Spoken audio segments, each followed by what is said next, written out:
जब हम सीएसएस के पेपर में बैठे होते हैं और हमें किसी पर्टिकुलर टॉपिक के ऊपर अपनी ओपिनियन, अपनी राय का इजहार करना है, अपनी राय देनी है, कोई एक ऐसा ऐसे लिखना है, एक ऐसे टॉपिक पर बात करनी है कि जिससे उसे एग्जामिनर को हमारी ओपिनियन का पता चल सके कि हमारा उस बारे में क्या ओपिनियन है। तो उसके लिए हम एक पैराग्राफ जब लिखेंगे तो एक चीज उसके अंदर लाजमी तौर पर इस्तेमाल होती है और वो है कनेक्टर। लम्हा भर के लिए हम हैरान परेशान हो जाते हैं कि ये कनेक्टर है क्या। हम कनेक्टर्स के ऊपर भी बात करेंगे आज ही की क्लास में। मैं उससे आगे जो है वो आपको ये बताऊंगा सीएसएस का 2018 का पेपर उठा के उसके ऊपर हमने सारी की सारी चीजें अप्लाई करेंगे।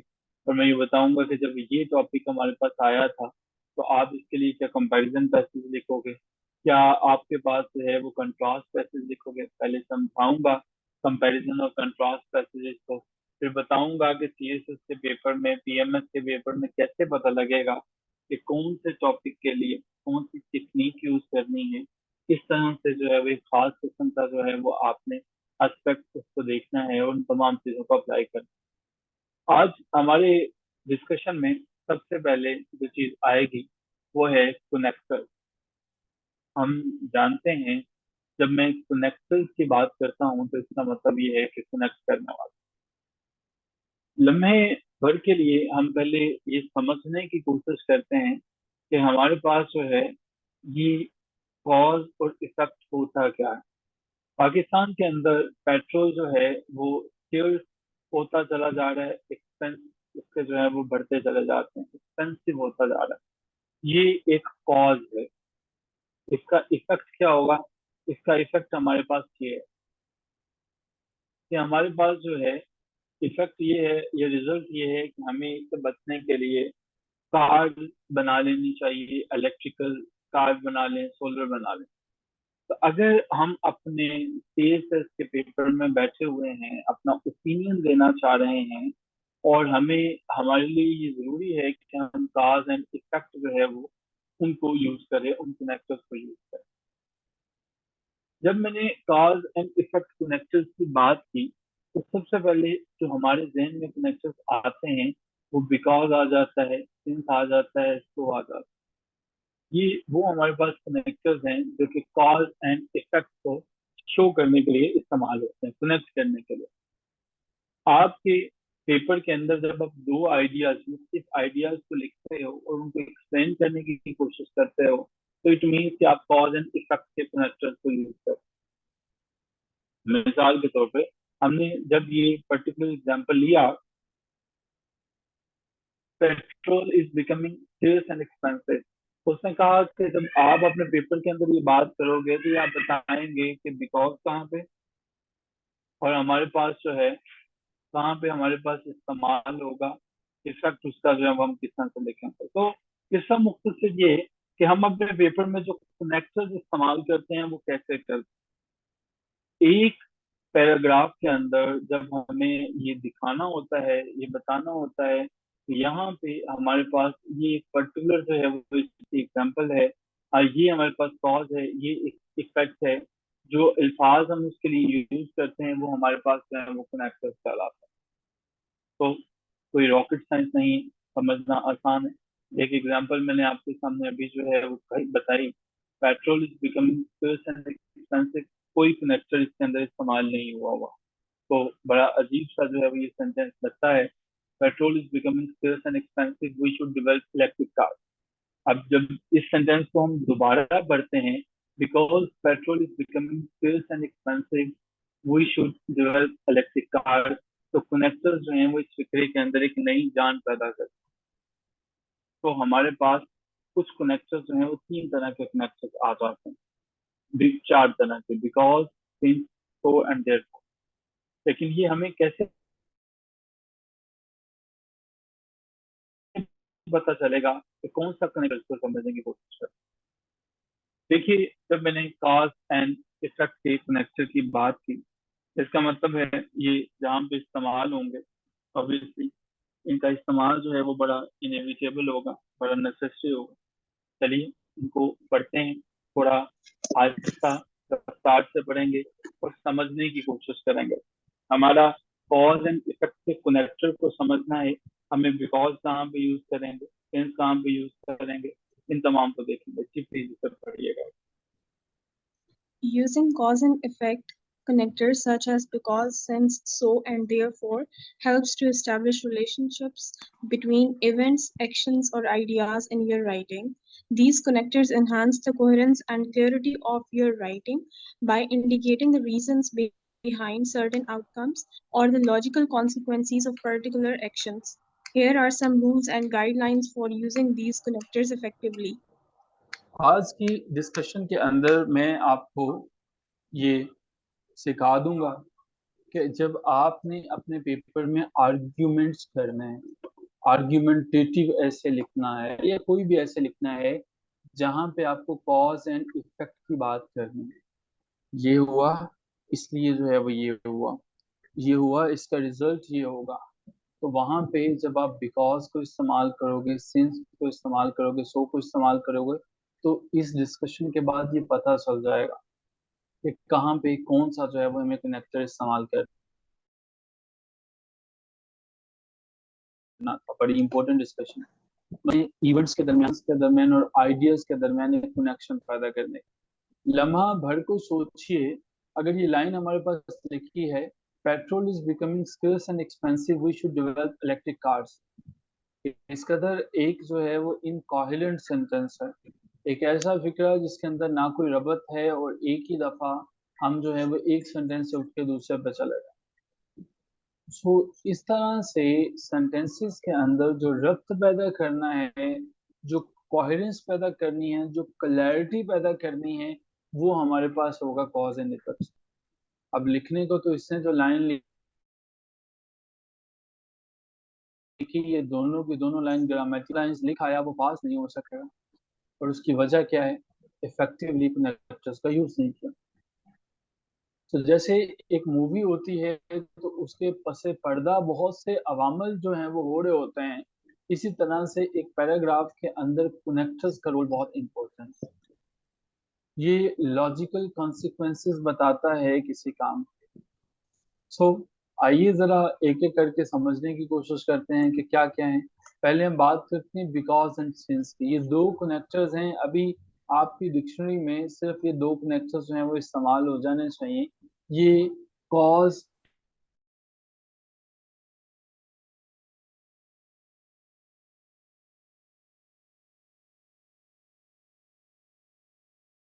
को अपने सेम पैराग्राफ में कोई वजह है, जिसके पीछे कोई रीजन है और उसका कोई ना कोई नतीजा निकलेगा, ये वहां पे इस्तेमाल होगी। क्या ये बात यहाँ तक समझ में आ चुकी है?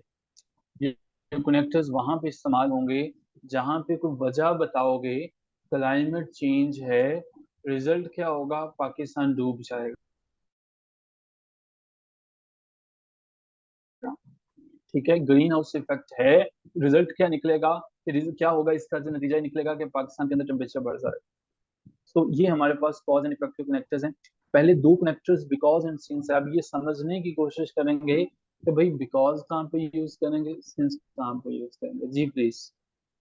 These connectors introduce the cause or reason behind a certain effect or result. They indicate a direct cause and effect relationship. Because, example, he couldn't attend the meeting because he was feeling unwell. Since, example, since the weather was bad, the outdoor event was cancelled. अब जरा गौर से समझो। Connectors की दुनिया के अंदर दो connectors ऐसे हैं, इन्होंने कहा कि भाई हम लोगों ने अपना एक रूल बना लिया, एक असूल बना लिया। एक ने अपना नाम बिकॉज रखा हुआ है, एक ने सिंस रखा हुआ है। बिकॉज और सिंस ने कहा कि जब भी कोई वजह होगी, कोई रिजल्ट होगा, कहीं पे कोई झगड़ा हो गया, दो लोग आपस में लड़ पड़े, दो मुल्क आपस में लड़ पड़े, तो बिकॉज जो है वो उनका झगड़ा हुआ, तो अब जनाब जो है वो रिजल्ट ये निकलेगा। ठीक है। तो अब हमारे पास जो है, मैं हम वहां पे इस्तेमाल होंगे जहाँ पे हमें जो है कोई रीजन, कोई कॉज बताना। बिकॉज की एग्जांपल देखिए, he could not attend the meeting. ठीक है, वो मीटिंग अटेंड नहीं कर सका बिकॉज, बिकॉज अब देखो रीजन बता रहा है, he was feeling unwell. Since the weather was bad, the outdoor event was cancel. तो जहाँ पे हमें अपने CSS PMS के पेपर में ये बताना है कि इसके पीछे वजह क्या है, रीजंस क्या है, वहां पे हमें ये कनेक्टर्स हैं वो बिकॉज और सिंस इस्तेमाल करना है। बिकॉज और सिंस की दुनिया में हमारे पास जो है बिकॉज इस्तेमाल होता है simply cause and effect relationship को बताने के लिए। वो मीटिंग में नहीं आ सका बिकॉज ही वाज फीलिंग इल, बीमार था। सिंस जो है वहां पे इस्तेमाल होता है जहां पे चीजें ऑलरेडी भी क्लियर हैं। यहाँ से अगर हम सिंस काट देते हैं तो क्या है, the weather was bad, the outdoor event was cancelled. चीज तो वैसे ही जो है वो क्लियर है, लेकिन आप इम्फसाइज करना चाहते हो, जोर देना चाहते हो कि जनाब चूंकि वेदर जो है वो खराब था इसलिए इवेंट जो है वो कैंसिल किया गया। सो बिकॉज हम वहां पे इस्तेमाल करेंगे जहां पे स्ट्रेट फॉरवर्ड हमारे पास, if Pakistan will not change its ways तो हमारी इकोनॉमी जो है वो डामाडोल ही रहेगी। So Pakistan is facing numerous problems because of incompetent politicians. वजह सादा सादा सी, सिंस हमारे पास जो है जब एम्फसाइज करें, since the economy of Pakistan is bad, all the imports has been cancelled। अब यहाँ पे मैंने एम्फसाइज किया, जोर दिया इस वजह से कैंसिल। क्या ये मैं समझा पाया हूँ कि बिकॉज कहाँ पे इस्तेमाल करोगे, सिंस कहाँ पे? बिकॉज जहाँ पे सिंपल सा आपको क्या करना है, रिलेशनशिप बताना है कि जी ये यहाँ पे था, और सिंस जहाँ पे आपको एम्फसाइज करना है इसकी वजह ये है। क्या क्लियर हो चुका है सबको? हम पहले दो कनेक्टर्स समझ चुके हैं, कॉज एंड इफेक्ट के कनेक्टर्स की हमें कहाँ कहाँ पे इस्तेमाल करना है। वेरी गुड, छिद्रा को क्लियर हो चुका, नईम को क्लियर हो गया। ये मैं सबसे पूछूंगा क्योंकि आप राइटिंग्स में यूज ही नहीं करते हैं। अक्सा को हुआ, अच्छा आसिया तबस्सुम जो है मस्फिरा को हुआ, ग्रेट हो। अब हमारे पास एक अगला जो है वो कनेक्टर है, वो हमारे पास है सो। चलिए indicates a अब result इसको भी or effect. समझने की कोशिश करते हैं कि ये जो सो का कनेक्टर है कहाँ पे हमारे पास इस्तेमाल होता है। जी please. This connector indicates a result or effect that occurs due to preceding cause.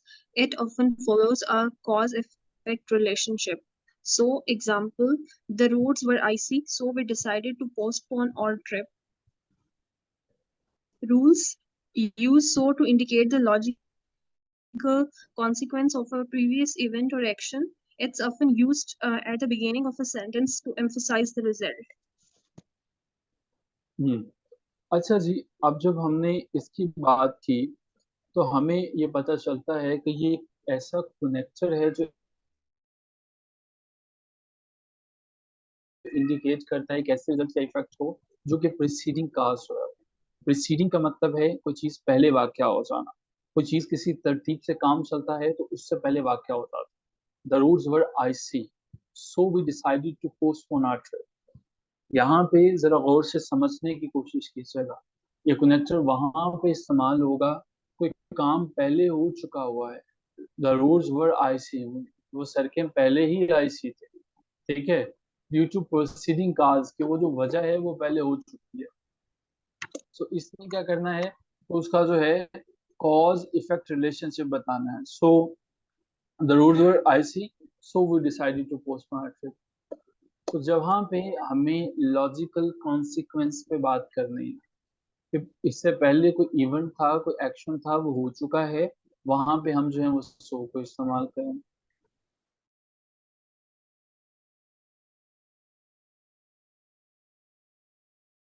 इस्तेमाल करते हैं ताकि हम रिजल्ट जो है उस पे एम्फसाइज कर सकें। पहले हो चुका है तो वहां पे हमें कोई कनेक्टर यूज करना है तो हमारे पास सो इस्तेमाल है। ठीक है जी, आगे चलते हैं। देयरफॉर समझते हैं जी। Therefore Therefore, this connector indicates a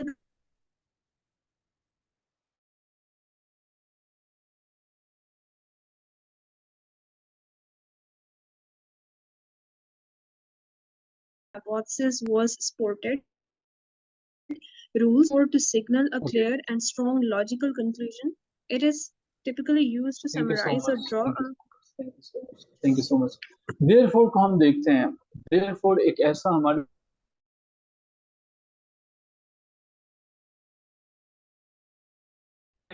sentence में सारी की सारी बात मुकम्मल कर ली। अब जहाँ पे लॉजिकली किसी चीज को कंक्लूड कर लिया, वहां पे आपने therefore इस्तेमाल कर। मिसाल के तौर पर the experiment yielded consistent result, therefore the hypothesis was supported।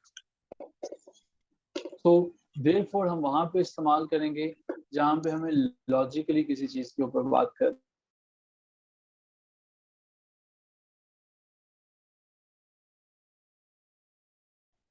वो किसी चीज के ऊपर बात करेंगे, लॉजिकली किसी चीज को सपोर्ट करने की, कंक्लूड करने की कोशिश करेंगे। देयरफॉर बात करेगा कंक्लूजन की।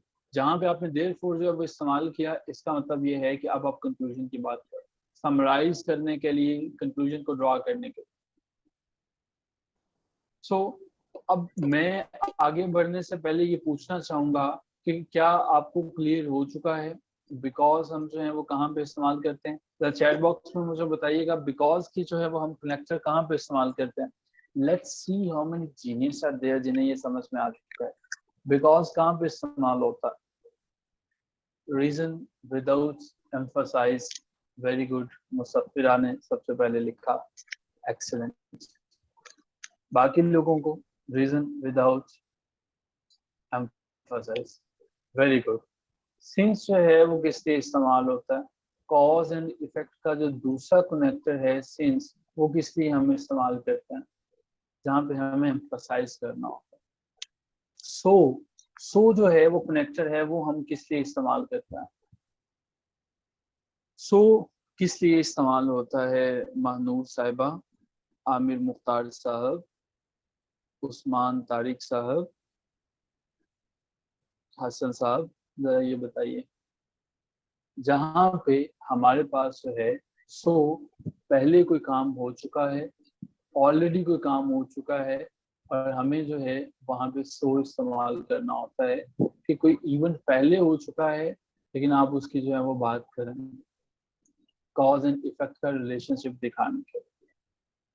और मुझे बताएंगे देयरफॉर कहाँ पे इस्तेमाल होता है, देयरफॉर कहाँ पे इस्तेमाल होता है, कंक्लूजन के लिए। एक्सीलेंट, शाबाश, वेरी गुड। अब हमें क्यों इस्तेमाल करना है भाई, ये हमने क्यों सीखा है, हमें पैराग्राफ के अंदर इन कनेक्टर्स को इस्तेमाल क्यों करना है। हमें पता चला बिकॉज यहाँ पे आएगा, सिंस यहाँ पे आएगा, सो यहाँ पे आएगा, देयरफॉर यहाँ पे आएगा। अब इस्तेमाल क्यों करना है, कोहेजन एंड क्लैरिटी के लिए, जहाँ पे हमें ये बताना है कि लॉजिकली जो है वो कनेक्ट होते हैं, ये कोहेजन है, ये क्लैरिटी, सेंटेंस का स्ट्रक्चर मेंटेन रखने के लिए।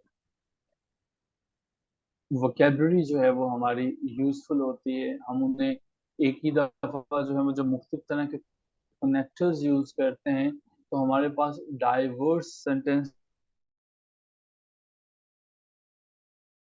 स्ट्रक्चर जो है वो होता है। हम जो है वो जो पंचुएशन है हमारी, फॉर एग्जांपल, उसके अंदर हमें काफी मदद मिलती है। हमें पता चल रहा होता है कि हमने ये कनेक्टर बिकॉज यूज कर लिया है, अब हम रिंग के बाद रुकेंगे। सो हमारे पास ये जो कॉज एंड इफेक्ट के जो हमारे पास कनेक्टर्स हैं इस्तेमाल होते हैं ताकि हम रिलेशनशिप जो है वो दे सकें इवेंट्स और आइडियाज के बारे में। अगर हमें ये पिक्चर क्लियर हो चुकी है तो हमें पता चल चुका है कि जनाब कॉज एंड इफेक्ट के जो है वो कनेक्टर्स क्या होता हैं। अब हम जो है आपको सो, सिंस, देयरफॉर ये वाले कनेक्टर्स लगा के इस एक्टिविटी को पूरा करना है। और अभी हमें पता चल जाएगा कि कितने लोग ऐसे हैं कि जिनको ये जो है वो एक्टिविटी मुकम्मल तौर पे समझ में आ चुकी, और कितने लोग ऐसे हैं जो सिर्फ ये कह रहे हैं कि उन्हें समझ में आ गई लेकिन उन्हें समझ में दर हकीकत नहीं आई। तो चलिए समझने की कोशिश करते हैं। हमारे पास जो है वो एक्टिविटी ये है कि अब आप मुझे जो है वो बताएंगे कि जनाब यहाँ पे हम लोग जो है वो क्या क्या इस्तेमाल करेंगे, कौन कौन सा वाला कनेक्टर इस्तेमाल करेंगे? जी, इसको हम जो है वो पढ़ेंगे Bruce Lee. Bruce Lee, 1940 to 1973, the greatest action movie star of all time, should be given a Lifetime Achievement Award for his work in films. Bruce died tragically in 1973. Dash, he wouldn't be able to receive the award himself, but thank you his so fans much, of thank you so much जी। A number पे कौन सा connector आएगा? Dash he would not be able to receive the award himself. Very good Musaffira, शाबाश Insra, excellent. 12 में से सिर्फ 2 ऐसे लोग हैं जिसे पता है कि जनाब उसका पहले काम हो चुका है, लाइफ अचीवमेंट यहाँ पे शो आएगा। आप दोनों फील करें कि आपके लिए बहुत ज्यादा क्लैपिंग हमने किया। आगे जी, he would not be able to receive the award himself, but his fans all over the world would love to see him honored. Why was Bruce Lee so great? The fight scene in his films were amazing. Dash, Bruce was always in top physical conditions. जी, यहाँ पे हमारे पास दूसरे number पे क्या आएगा?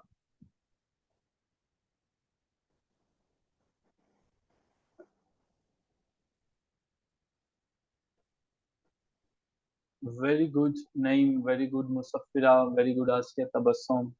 आमिर साहब, आपको नहीं पता चल रहा?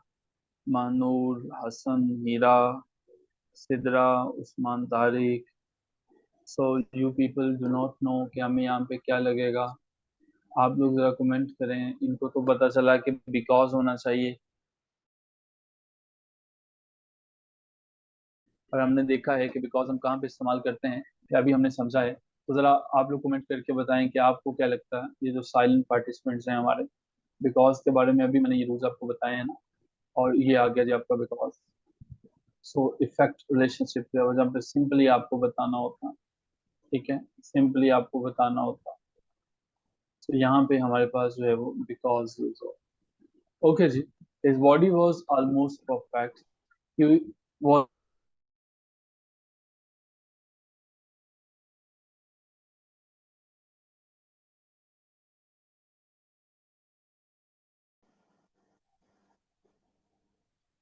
जी पार्टिसिपेंट सी के अंदर जो है वो बताइए क्या होगा?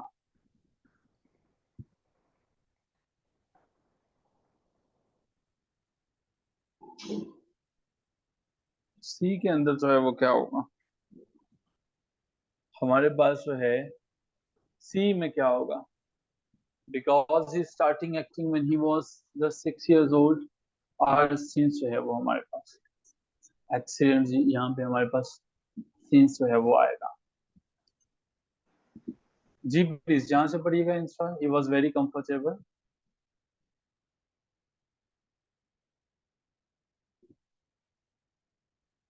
माइक आपको ओपन कर दिया मैंने।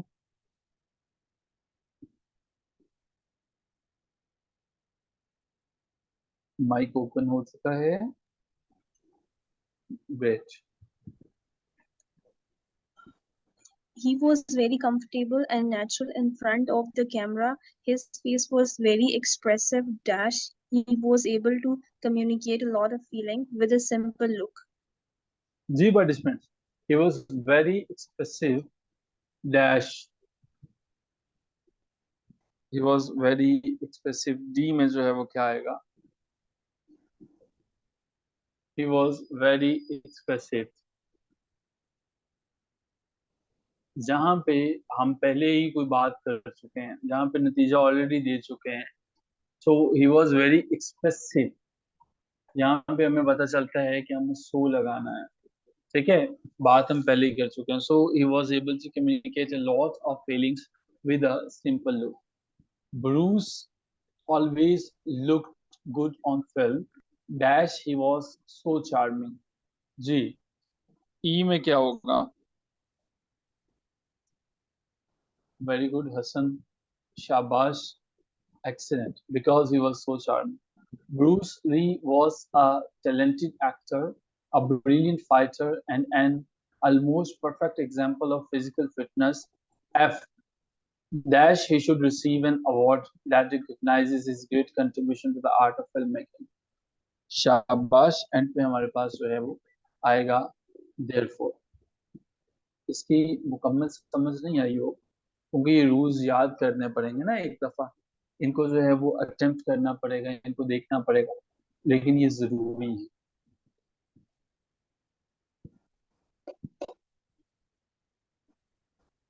सो जी, हम इनके रूल्स को जो है वो देख चुके हैं। अब हम जो है वो बताते हैं। एक जी वो कहता है कि ओपिनियन पैराग्राफ जो है वो लिखिएगा।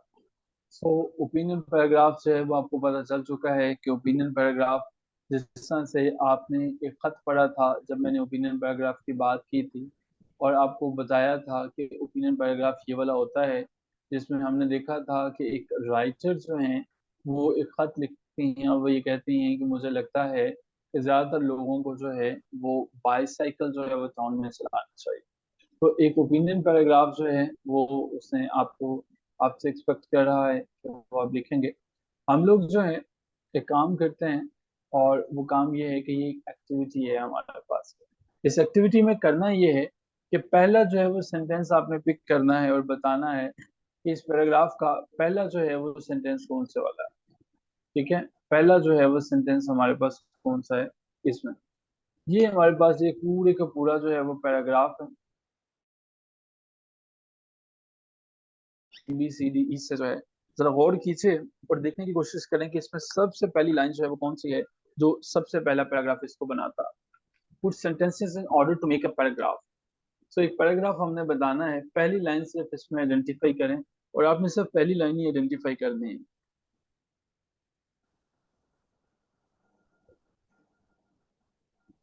ए बी सी डी से लेकर के तक आमिर कहते हैं डी है। Last night great. मुसफिरा को बी लगता है। ठीक है, उस्मान तारिक साहब को डी लगता है।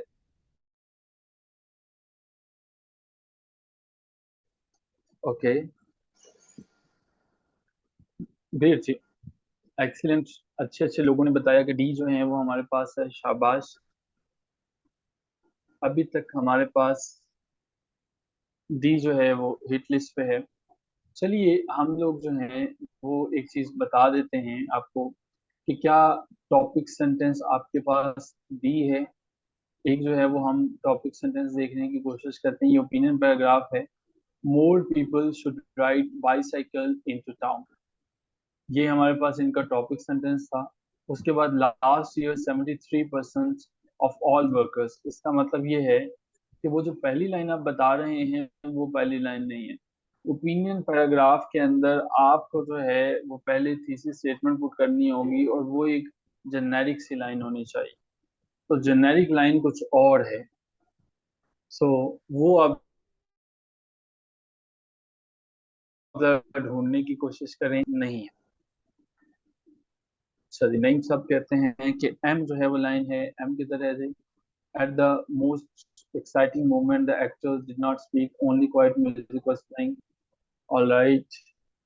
Hasiyat Tabassum F लिखते हैं, great है। We think that people should turn off their mobile phones when they watch a film or not bring them at all. Very good. Okay. Hasan ने लिखा सी है, मुसफ़िर ने लिखा आई है, इंस्टा जब्बार ने लिखा के है, and yes, that is the true answer. Mobile phones should not be allowed in the cinemas. ये हमारे पास एक ऐसी जेनेरिक लाइन है जो सबसे पहले आई। ठीक है, वेरी गुड। अब इसके सामने मैंने लिख दिया एक, ये हमारे पास फर्स्ट लाइन। अब दूसरे नंबर पर मुझे बताएं दूसरी लाइन कौन सी है। दूसरी लाइन जो है वो ढूंढने की कोशिश करें। दूसरे नंबर वाली जो है वो लाइन कौन सी वाली होगी। दूसरी लाइन जो है वो डी है, आप सबने बताया, शाबाश। ये हमारे पास डी नंबर 2 पे हो गई। Last night I went to see a film with my friend, it was a thriller. आगे देखिएगा तीसरे नंबर वाली लाइन कौन सी वाली होगी।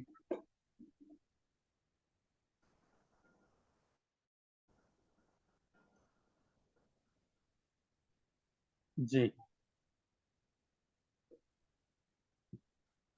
अच्छा जी, बी लोग लिखा इन्होंने, मुसफ़िरा ने, my friend and I lean forward listening carefully to the film. Usman Tariq साहब को लगता है जी है।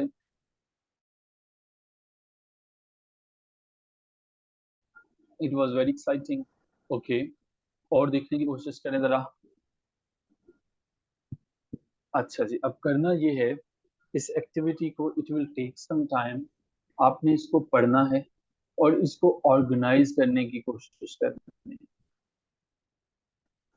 ठीक है, एक पैराग्राफ बनाना है और इसको ऑर्गेनाइज करके हैं, जो कि आपको कल शाम तक जो है वो चेक करके वापस जो है वो करके सबमिट करवाना। अच्छा, आगे जो है वो हमारे पास दो तरह के पैराग्राफ्स आ जाते हैं, कंपैरिजन एंड कंट्रास्ट पैराग्राफ।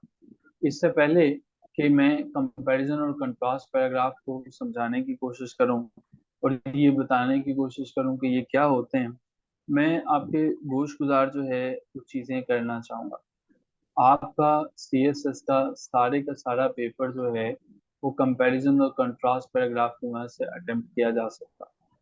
अगर हम जो है वो साल 2018 का जो है वो पेपर उठा के देखें तो ये पहला टॉपिक देखें, real development should transform people's life not just economic statistics.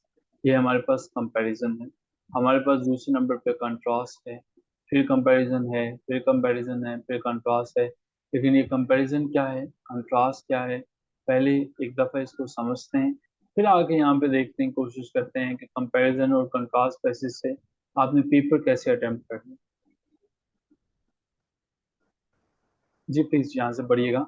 To compare means, To compare means to discuss two people, places, or things or are similar. Both teachers and students need to spend a lot of time preparing for classes. To contrast means to discuss how two people, places, or things are different. One main advantage of a bicycle over a car is that a bicycle doesn't create any pollution. जहाँ पे लफ्ज comparison आया वहां पे हमने similarity के ऊपर बात। एक टीचर और एक स्टूडेंट दोनों के अंदर ये चीजें कॉमन है कि दोनों लेक्चर को प्रिपेयर कर पाए। कंट्रास्ट का मतलब ये है कि एक बाईसाइकिल एक कार से मुख्तलिफ है, ये उसका कंट्रास्ट है। ये हमारे पास जो है वो कुछ ऐसी चीजें हैं जो कि हमें समझनी है। अब ये जब हमें कंपैरिजन और कंट्रास्ट समझ में आ जाता है तो हम इस काबिल हो जाते हैं कि हम अपने पेपर के अंदर देख सकते। मान लीजिए मेरे पास जो है टॉपिक आया, higher education in Pakistan, ills and remedies. इस चीज से कतई नजर कि हमने जो है यहाँ पे क्या लिखा, आपको क्या लगता है कि क्या वाकईतन इसके अंदर जो है वही चीजें आप, क्या कंपैरिजन आएगा, कंट्रास्ट आएगा? Higher education in Pakistan, ills and remedies चीजें मांग रहा है आपसे, सेम चीजें मांग रहा है, इल्स है एंड रेमेडीज हैं, या अगर सेम मांग रहा है तो हमारे पास कंपैरिजन होगा, अगर मुख्तलिफ मांग रहा है तो हमारे पास कंट्रास्ट होगा। सो हमारे पास ये पैराग्राफ्स हम बनाना सीखेंगे। कंपैरिजन पैराग्राफ कैसे बनाते हैं, कंट्रास्ट पैराग्राफ कैसे बनाते हैं, ये हमें क्यों समझना ज़रूरी है ताकि हम अपने पेपर के अंदर जो है वो इसको इस्तेमाल कर सकें। अब जब मैंने कंट्रास्ट की बात की तो मैंने यहाँ पे लिखा कि जब आप एक कंट्रास्ट पैराग्राफ इस्तेमाल करते हो तभी तो आप बता सकोगे कि करंट इश्यूज जो हैं वो प्रॉब्लम्स है कहाँ कहाँ और उनके सॉल्यूशंस है क्या क्या। सो जी, जहाँ पे आपको इनके प्रॉब्लम्स और सॉल्यूशंस दोनों पे बात करनी है वहाँ पे आपको कंट्रास्ट के ऊपर जाना पड़ेगा। ये देखिएगा, too many of us are not living our dreams because we are living our fears, एक लिटरेरी ऐसे। अगर हम इस ऐसे को समझने की कोशिश करें तो इसका मतलब है टू मेनी ऑफ एस। अब ये वो कंपैरिजन की बात कर रहा है, dreams we are living our fears. So इसका मतलब है कि दो चीजें, यहाँ पे भी हमारे पास लिविंग है, यहाँ पे भी हमारे पास लिविंग। सो पीपल जो है अब यहाँ पे एक कंपैरिजन पुट करा है। ठीक है, कंपैरिजन पुट करें इन दोनों चीजों के दरमियान, अपने ड्रीम्स के दरमियान और अपने फियर्स के दरमियान। ये चीजें हम समझेंगे कैसे होगा, अभी सब बताना चाह रहा हूँ, ये कितना इम्पोर्टेंट है। हमारे पास Pakistan economic corridor and socio economic implications for the region and the world. अब हमें यहाँ पे क्या करना है कि हम जो है वो कंपैरिजन पैराग्राफ से इससे कर सकते हैं। कंपैरिजन जो है चाहें तो इस पर कंट्रास्ट भी लगाया जा सकता है, इम्प्लीकेशंस की बजाय आप जो है वो उसके नुकसानात पे बात कर लेंगे, पाकिस्तान को अंदर से खोखला कर, ये हमारे पास जो है इसका इस्तेमाल है। Beware of barrenness of a busy life, तो अब यहाँ पे हम कंट्रास्ट पैराग्राफ इस्तेमाल करेंगे। ये कैसे पता चलेगा कि हम जो है वो देखने की कोशिश करेंगे। The emerging power of social media, prospects and problems. अब यहाँ पे हमने क्या करना है, हम कंपैरिजन को पुट कर सकते हैं, कंट्रास्ट चाहें तो वो भी ले सकते हैं, लेकिन कंपैरिजन जो है वो ये रहेगा, इसमें हम बेनिफिट्स की बात करेंगे और उसके अंदर जो है वो बताने की कोशिश करेंगे पॉजिटिव इफेक्ट्स क्या हैं, इसके अंदर जो है डिफरेंट चीज़ों को, डिफरेंट एस्पेक्ट्स को जो है वो हम डिस्कस करने की कोशिश करेंगे। ये चीज़ें सिर्फ आपको दिखाने का मकसद ये था कि हमने कंपैरिजन और कंट्रास्ट पैराग्राफ हमारे पास इतने important.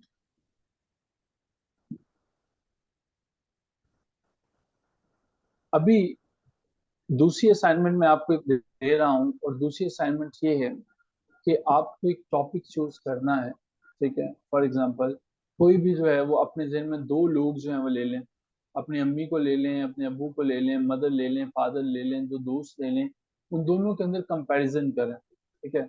My friend is Ali और अली जो है माय फ्रेंड इज एहसन, सो इन दोनों के दरमियान कंपैरिजन करेंगे, इनके अंदर सिमिलरिटीज क्या है, लिखे हैं यहाँ पे, दोनों के दोनों आपको ट्रीट नहीं देते हैं, दोनों के दोनों आपको जो है वो अच्छा दोस्त नहीं समझते हैं, अच्छा दो चीजों के दरमियान और दो थिंग्स के दरमियान पहले कंपैरिजन का पैसेज आएगा, इन दोनों के दरमियान एक चीज, फिर इन दोनों के दरमियान जो है वो कंट्रास्ट का पैसेज आएगा। सो हमारे पास ये दो पैसेजेस आएंगे। सो दो पैराग्राफ आपने लिखने हैं, वो भले चीजों पे लिख लीजिए, प्लेसेस पे लिख लीजिए, पीपल पे लिख लीजिए। क्लियर? असाइनमेंट नंबर 2 क्लियर हो चुकी है आपको? यहाँ तक क्लियर है? हमें इनके कंपैरिजन और कंट्रास्ट पर बात करनी है और बताना है कि क्या है। अब हम एक ईमेल पढ़ने की कोशिश करते हैं और इस ईमेल से हमें ये पता चलेगा कि जनाब कंपैरिजन और कंट्रास्ट पैराग्राफ्स होते कहाँ कहाँ पर। चलिए एक ईमेल जो है वो देखने की कोशिश करते हैं जो कि शारिफा ने लिखी है। जी please. Hello Sharifa. Hello, Sharifa. How are you? I hope everything is okay with you. The English course has almost finished now. Can you believe it? I was just talking to you, Peng, yesterday, and she told me that you are planning to go to Stratford University. That's great.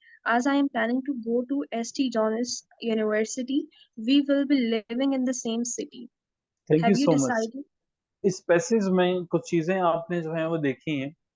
अब मुझे बताइएगा कि ज्यादातर लाइनें comparison की हैं या contrast की हैं। वो इसमें कंपैरिजन की बात कर रही है या कंट्रास्ट की बात कर रही है? आपके पास कंपैरिजन आ रहा है या कंट्रास्ट आ रहा है? एक सिंपल सी आपके पास एक्टिविटी है और वही एक्टिविटी है कि आपने इस पैसेज को पढ़ा, क्या सिमिलर पॉइंट्स आपके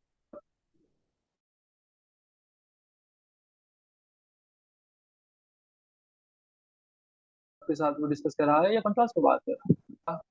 कंपेयर वो सिमिलर बात करेगा।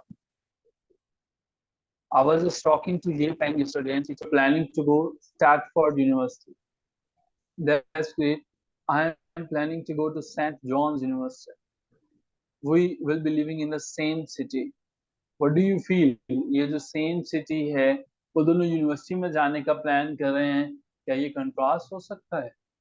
ऑब्वियसली ये हमारे पास जो है कंपैरिजन जो है वो, यानी कि सिमिलर पॉइंट्स जो है वो डिस्कस कर रहे हैं।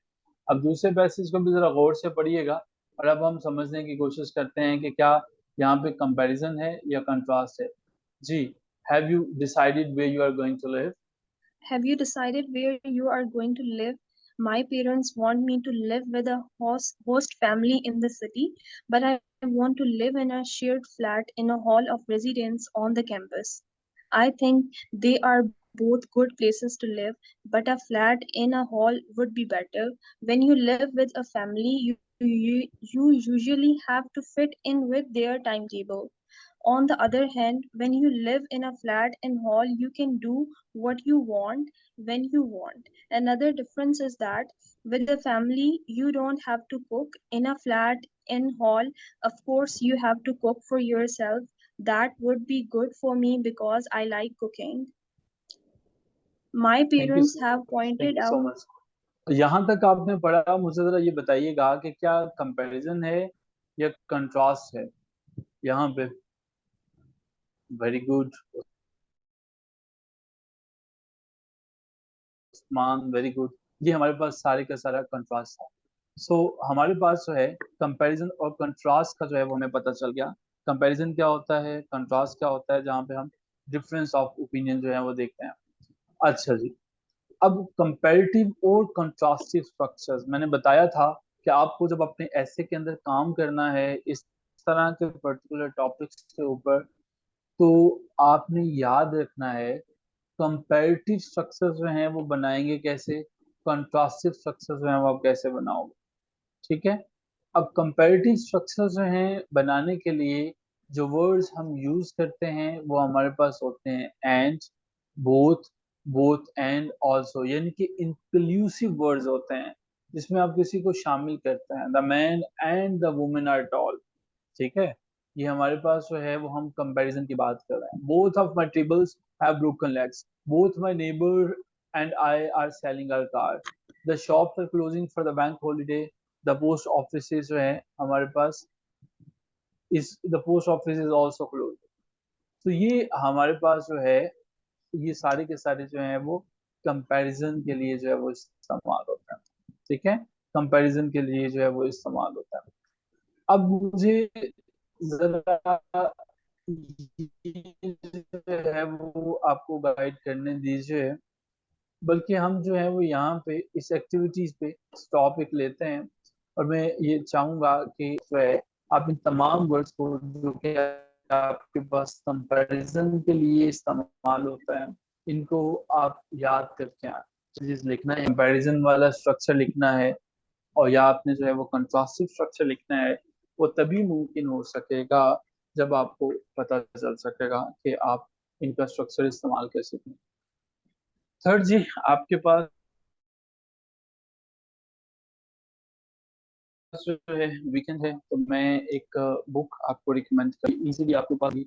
और मैं ये चाहूंगा कि इस किताब का आप लोग जो है वो जब वापस आए अगली क्लास में अपनी मंडे को, तो द ट्रांजैक्शन और सिंप्लिसिटी, दो छोटे छोटे से इसके जो है वो चैप्टर हैं, वो पढ़ के आए। किताब का नाम जरा मैं आपके सामने जो है वो बुक कर देता हूँ, ऑन राइटिंग वेल। ये हमारे पास किताब है ऑन राइटिंग वेल जो है कि बेसिकली ये एक गाइड है जो कि बड़ी सिंपल सी गाइड है। ये विलियम जिंसर ने लिखी है। विलियम जिंसर जो है वो इसके राइटर हैं। और हम जो हैं वो ये चाहते हैं कि मंडे को जब आप जो है वो वापस तशरीफ लाएं, इसके अंदर टोटल कोई 19 के करीब जो है वो चैप्टर्स हैं। पहला पार्ट जो है वो प्रिंसिपल्स का है, वो असूल का है। इस किताब में राइटर ने बहुत आसान फहम जुबान में चीज है वो है द ट्रांजैक्शन, ट्रांजैक्शन। दूसरा चैप्टर जो है वो है आपके पास सिंप्लिसिटी, सिंप्लिसिटी। और तीसरा जो है वो हमारे पास होगा कलचर। इनको कोशिश करेंगे कि आप जो है वो पढ़ के तशरीफ लाएं जब आप मंडे को जो है वो तशरीफ लाएं। अगर इससे पहले आपने ऑन राइटिंग वेल नहीं पढ़ा तो उस किताब को जो है वो ज़रूर पढ़ लीजिएगा, क्योंकि मैंने आपसे रिक्वेस्ट की थी कि वो एक इम्पोर्टेंट किताब। यहाँ तक हमारे पास हमारा सेक्शन 1 जो है वो कंप्लीट होता है। अब हम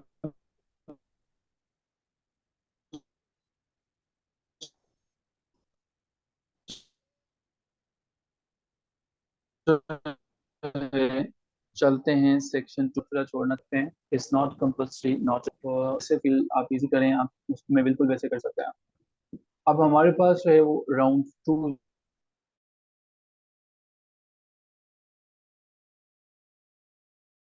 जो है वो हमारे पास है, और मैं उन्हें करता चला जाऊँ। स्पिरिट, एक लम्हे में, एक दुनिया में स्पिरिट जो है वो रूहों को कहा जाता था। बदरूहों को बताया जाता था कि वो जो है वो स्पिरिट है। स्पिरिट अवे, स्पिरिट अवे का मतलब होता है कैरी ऑफ मिस्टीरियसली। ठीक है। मान लीजिए कि कुछ लोग जो हैं वो पाकिस्तान से, पीडीएम की हुकूमत है, वो बहुत सा माल लूट के स्पिरिट अवे हो गई है, चली गई है। और आज एफएस इजाजुद्दीन का आर्टिकल मैं पढ़ रहा था, वो बता रहा था कि ये जो सोलो फ्लाइट है ना मियाँ शहबाज शरीफ की, अब जो है वो मुमकिन है कि इसको इस्टेब्लिशमेंट दोबारा वापस लेके आए। ठीक है। दूसरे नंबर पे ईडीएम हमारे पास है जी क्लव बैक। क्लव बैक का मतलब होता है एक काम से आपने बेनिफिट्स लिए, और बेनिफिट्स लेने के बाद वो जो प्रॉफिट्स थे, वो जो बेनिफिट्स थे, उनको दोबारा वहीं पे लगा दिए। अच्छा, आपके साथ ना एक रिसर्च आर्टिकल भी मैं शेयर कर दूंगा। ठीक है। आज जो है वो मुझे रिमाइंडर 2 दफा मिला लेकिन मैं कर नहीं सका। रिसर्च पेपर, रिसर्च आर्टिकल्स है। ये रिसर्च पेपर जो है वो जरूरी होता है जब आपने देखा होगा अपने पैराग्राफ के अंदर, जहाँ पे आपसे मैंने कहा था कि आप फैक्ट से चीजें शेयर कर सकते हो, शुरू कर सकते हो, जहाँ पे मैंने कहा था कि पैराग्राफ के अंदर चीजों को कोट कर सकते हो। ठीक है। तो ये रिसर्च पेपर जो है वो बड़े रेलिवेंट होंगे आपकी डिस्कशन से। तो इनको जो भी पेपर शेयर हो, जैसे आमिर साहब नोट्स बनाते हैं और ग्रुप में शेयर करते हैं, आप भी इसको जो है वो ग्रुप में जरूर शेयर कीजिएगा। नेक्स्ट हमारे पास है जी ईगर बीवर। ईगर बीवर का मतलब होता है एक ऐसा पर्सन, एक ऐसा एनर्जेटिक पर्सन जो कि हर वक्त सीखने के लिए तैयार होता है। जैसे कि हमारे मियाँ साहब हैं जो लंदन में तशरीफ फरमा हैं, कि अगर जैसे ही उन्हें वापस आने का मौका दिया जाएगा तो वो ईगर बीवर हैं, वो फौरन से वापस आ जाएंगे। ठीक है। कुछ लोग जो है वो आईटी की फील्ड के अंदर जो है वो ईगर बीवर हैं। कुछ लोग कुछ करना चाहते हैं, जैसे आप सब सीएसएस के लिए ईगर बीवर हैं। ठीक है। रिंग आ बेल। रिंग अ बेल का मतलब वही होता है कि ऐसी चीज जो है, आप जैसे ही फॉर एग्जांपल मैं ये कहूँ, किसी से आपकी मुलाकात हुई होती है पहले, वो बंदा दोबारा आपको मिलता है, तो आप कहते हैं कि your face is ringing a bell in my mind. तो मैं देख के मुझे कुछ ना कुछ याद आता है। ठीक है। सो वो है रिंग अ बेल। नेक्स्ट हमारे पास है be left holding the baby. इसका मतलब ये है, वही जुमला जो है हमारे पास जो है, कि जब आप जो है देखते हैं कि कोई बच्चा जो है वो छोटा सा किसी के पास उसको दे दिया जाए, खुसूसन खावंदों को पकड़ा दिया जाए कि ये बच्चा आपने संभालना है, शॉपिंग्स में मदर्स जो है वो बिजी होती हैं, तो वो बेचारा परेशान हो जाता है। एक ऐसी रिस्पॉन्सिबिलिटी जो उससे भारी होती है। Be left holding a baby, एक ऐसी रिस्पॉन्सिबिलिटी जो किसी से भारी है। ठीक है। सो अ हैवी रिस्पॉन्सिबिलिटी। जैसे आपको पता चल गया है कि अब कल से ऑनवर्ड जो है वो एमपीटी के लिए आप अप्लाई कर रहे हो, तो यू नीड टू अंडरस्टैंड कि ये एक heavy responsibility. Cap in hand. Cap in hand का मतलब जो है वो हमारे पास जो है वो क्या होता है। कैप इन हैंड का मतलब ये है कि जनाब, जब आप जो है वो हम्बली किसी से कोई रिक्वेस्ट करते हैं, नहीं सब, जब आपकी शादी इंशाल्लाह हो जाएगी तो बेगम साहिबा आपको जो है वो बच्चे पकड़ा के जो है वो अंदर शॉपिंग करने चले जाएंगे। अब वो बच्चा जो है वो कभी रोएगा, कभी आपके फेस पे एक हल्की सी लगाएगा, कभी आपकी बैली पे 2-3 टांगे मारेगा। तो फिर हम जो है वो इडियम यूज करेंगे be left holding the baby. एक ऐसी रिस्पॉन्सिबिलिटी आपको दे दी जाएगी जो आपको परेशान करेगी। ठीक है। हम जो है वो ये कह सकते हैं कि Naeem was holding the baby, Naeem was holding the baby when the bitter half was busy in the shopping. तो इस जुमले को हम इस्तेमाल कर सकते हैं, जैसे हम ये कह सकते हैं the present government is left holding the baby by Pakistan Muslim League Noon, by PMLN. ठीक है। सो एक ऐसी सिचुएशन जिसे वो हैंडल नहीं कर सकता। ठीक है। ठीक हो गया जी नईम साहब, आई एम श्योर कि ये आपको समझ में आ गया। कैप इन हैंड का मतलब है कि जब जो है वो कोई आपको इज्जत देता है, रिस्पेक्ट देता है, वो अपनी कैप उतार के जो है वो हम्बली, इंग्लिश पीपल जो हैं when ever they need a favour, तो वो क्या करते हैं, वो अपनी कैप उतार के जो है वो आपसे फेवर मांगते हैं। ठीक है। अच्छा जी, hold out a carrot. Hold out a carrot का मतलब होता है कि जैसे पाकिस्तान मुस्लिम लीग नून या पाकिस्तान के अंदर एक ऐसा काम होता है कि वोट लेने से पहले जो है वो लोगों को कैरेट दिखाई जाती है। ठीक है। कैरेट दिखाई जाती है। वो एक मीम भी बनी हुई थी कि वो उसके पाँव पकड़ने के लिए भी तैयार होते हैं वोटर के, और जब वोट ले लेते हैं तो उसके बाद जो है उसको किक आउट कर देते हैं कि चलो अब जाओ। होल्ड आउट कैरेट का मतलब होता है कि किसी को वो वाली चीज देना टू प्रेजेंट समथिंग कि जो उसके लिए अटेनेबल हो, अटेनेबल हो। सो जी जनाब, to present something that is attainable, उसे बताना कि यार आपके इलाके में जो है ये सुई गैस नहीं है, आ जाएगी।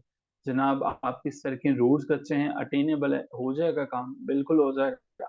सो होल्डिंग आउट अ कैरेट, ठीक है। Naeem is holding a carrot for the people of his constituency, ठीक है, सबज बाग दिखा देना। और इसका आप आसान सा ये भी बना सकते हो, ठीक है, कि I held a carrot for my rabbit. Next हमारे पास है ओवर द मून। ये जुमला मैं भी अक्सर इस्तेमाल करता हूँ राइटिंग्स में। ओवर द मून का मतलब होता है कि जब जो है वो एक्सेसिवली आप हैप्पी होते हो, बहुत ज्यादा खुश होते हो, ठीक है। मान लो कि जब आपका सीएसएस का रिजल्ट आ जाएगा तो आप ओवर द मून हो गए, ठीक है। स्मैश हिट, स्मैश हिट का मतलब होता है पॉपुलर हो जाना। जैसे दुनिया के अजीम तरीन सिंगर चाहत फतेह अली खान साहब जो हैं, उनका एक ही सॉन्ग था, वो स्मैश हिट साबित हुआ, और वो शोहरत की बुलंदियों पे अकेले बैठे हुए हैं, ठीक है। स्मैश हिट कि पूरी दुनिया उन्हें जानती है, ठीक है सर। सो स्मैश हिट, पॉपुलर हिट होना किसी राइटर का, किसी, जैसे वो एक लड़की थी, वो पॉपुलर हो गई थी, जिसने कहा था ये हम हैं, ये हमारी कार है और ये हमारी पार्टी हो रही है। जैसे एक लाहौर से फजूल तरीन आदमी ने कहा था लाहौर का बाबा अख्तर लावा। तो स्मैश हिट, कुछ लोगों के सेंटेंसेस हिट हुए, ठीक है। तो वो हमारे पास जो है वो रातों रात बुलंदियों पे चले गए और हम जो है वो चले गए जी इसके ऊपर। हाँ जी, नाम आपको याद है?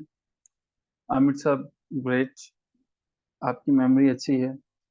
अच्छा जी, मर्फीज लॉ, मर्फीज लॉ, एक बंदा था मर्फी जो है बेचारा, मर्फी का कानून ये कहता है कि कोई काम गलत होना शुरू हुआ है तो सारा दिन ही वो काम गलत होते रहेंगे, ठीक है। मिसाल के तौर पर आपने जो है वो रास्ते से जो है आपकी एक बिल्ली गुजर गई। अब आपने ये कहा कि अच्छा यार ये काम गलत हो गया, अब सारा दिन ही गलत होता चला जाएगा। मान लीजिए कि पाकिस्तान को उन्होंने कहा कि हमें ना टेररिज्म को खत्म करना है, टेररिज्म को हमें आपके मुल्क से खत्म करना है। तो मर्फी के कानून के मुताबिक टेररिज्म उसी दिन खत्म हो गई थी जिस दिन उसामा बिन लादेन ने जो है वो हमारे अपने घर से मिला था, ठीक है। कि जो काम का आगाज ही जो है वो गलत होता है, वो फिर उसका अख्ताम भी गलत होता है। Anything that starts wrong will and wrong, ठीक है। जब कोई भी चीज शुरू ही गलत तरीके से हो तो वो हमेशा जो है वो गलत ही खत्म होगी। जैसे एक दोस्त हैं, वो अपनी बिल्ली को नहला रहे थे, तो किसी ने उनसे पूछा, कहा कि यार ये बिल्ली को इस तरह से ना नहलाओ, ये मर जाएगी। उन्होंने कहा कि नहीं, ये नहीं मरेगी। बाद में जब वो आए तो बिल्ली बाकी में मर चुकी थी। उनसे पूछा गया कि बिल्ली मर गई, आपको कहा था ऐसे ना नहलाएं। उन्होंने कहा, नहाने से थोड़ी मरी है पागल, ये तो निचोड़ने से मरी है। तो मर्फी का कानून जो था, उसके मुताबिक जो काम आगाज जैसे से वो नहला रहे थे तो ऑब्वियसली जानवर मतलब नहला रहे होंगे, तो वो Murphy's law, anything that starts wrong will definitely end in wrong senses. Okay जी, प्लेस इन द सन, सूरज के सामने जो है वो रख देना। मान लीजिए कि बहुत ज्यादा सर्दी है और आप जो है वो किसी ऐसा बंदा या कोई ऐसा कैदी है उसको जेल से निकलवाते हो और धूप में बिठा देते हो, आप उसे प्लेस इन द सन, सन जो है वो रखते हो। इसका मतलब है आ पोजिशन ऑफ फेवर, कि आपने उसको जो है वो फेवर देने की कोशिश की। नेक्स्ट हमारे पास 12 है wooden spoon. Wooden spoon, wooden spoon का क्या मतलब होता है? एक ऐसा पर्सन जो है जो कि सबसे आखिर में होता है। लोगों के मुंह में गोल्डन स्पून होता है, last person in the race. जैसे हमारे दोस्त जो हैं वो, उन्हें घोड़ों की रेस देखने का बड़ा शौक था। एक दफा उन्होंने हॉर्सेस के ऊपर जो है वो बेट लगा दी, शर्त लगा दी। तो किसी ने पूछा उनसे कि जनाब रेस में कि आपका घोड़ा कहाँ है? वो कहते हैं वो जो सबसे पीछे है, जिसने सबको आगे लगाया हुआ, वो मेरा घोड़ा है जिन्हें सब ने आगे लाया हुआ है, ठीक है। सो वुडन स्पॉन जो है एक ऐसे पर्सन को कहते हैं जो हमारे पास जो है लास्ट होता है रेस में। गो बनाना,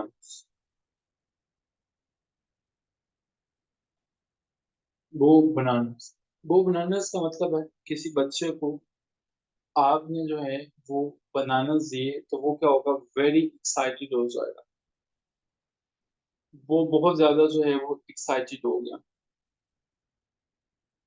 और दूसरे लम्हे आपने उसे बनाना बनाना दिया तो एक्साइटेड हुआ, बनानास देते गए तो वो एंग्री हो गया।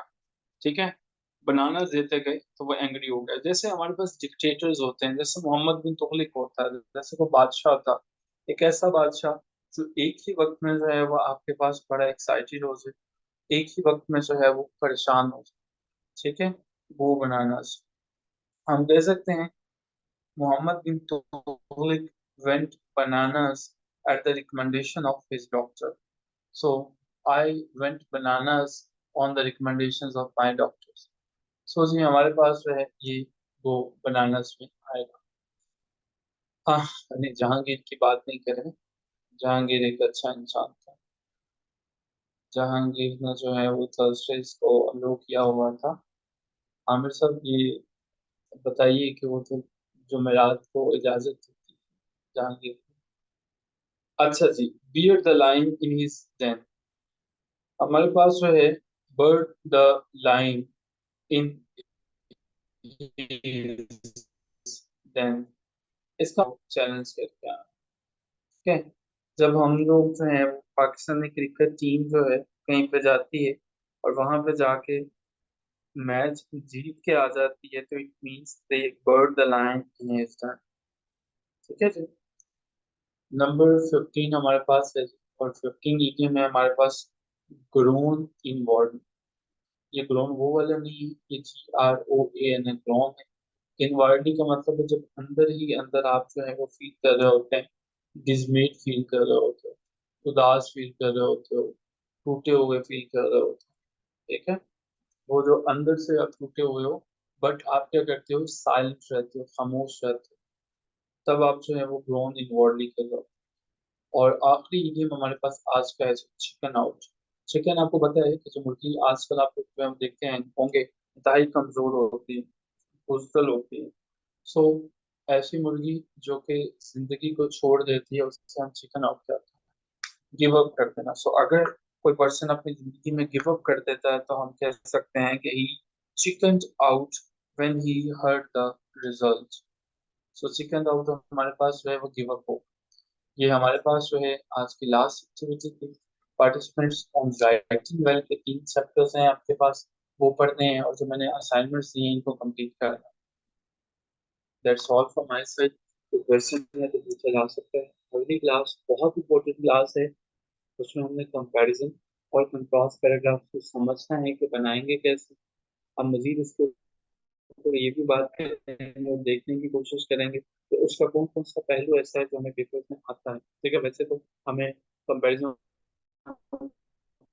को डेफिनेटली अप्लाई करना है, लेकिन बड़ी एहतियात से समझने की कोशिश करेंगे। तो that's all, thank you so much everyone, take care of yourself.